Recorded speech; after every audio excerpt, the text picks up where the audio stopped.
හොඳට මතක තියාගන්න ඔයාලගේ පෞද්ගලික වැඩ මෙතන නැතුව ගෙදර ගිහින් කරන්න තියාගන්න. අනිත් එක තමයි මිනිස්සෙක් ආවම මේ මිනිස්සට ගරුසරු ඇතුව කතා කරන්න පුරුදු වෙන්න. ඒ මිනිස්සු ගෙවන බදුසාලි වලින් තමයි අපි පඩි ගන්නෙ. ඒ වලින් තමයි අපි කන්නේ බොන්නේ ළමයි හදන්නේ හැමදේම කරගන්නේ. එහෙම එකේ ඒ වගේ මිනිස්සෙට ගෙම්බර් දානවා කියන්නේ ඔයගොල්ලෝ ගෙදර තාත්තා හම්බ කරන එකෙන් කාලා බීලා තාත්තටම ගෙම්බර් දානවා වගේ වැඩක්. මිනිස්සුන්ව රස්තියාදු කරවන්න එපා. හෙන ගහනවා. ආයිත් මට මේවා කියන්න තියන්න එපා. බලන්න මාළි විතර වැඩක් කරන්නේ මෙතන. මාළි මොනවද කරන්නේ?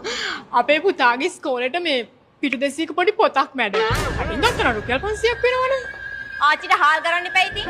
කොහොමද කඩුව ඇත්තේ මේ රටේ සල්ලි කිසිම හිරිකිතක් නැතුව තමන්ගේ පෞද්ගලික පරිහරණයට ගන්නෙ?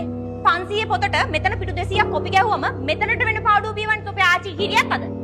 හොඳට මතක තියාගනින්න. ගින්දර කෑවොත් මල පහ කරන්න වෙන්නේ අඟුරු. අරු හොරා මූ හොරා කිව්වට වැඩක් නැහැ අපිත් හොරුණා.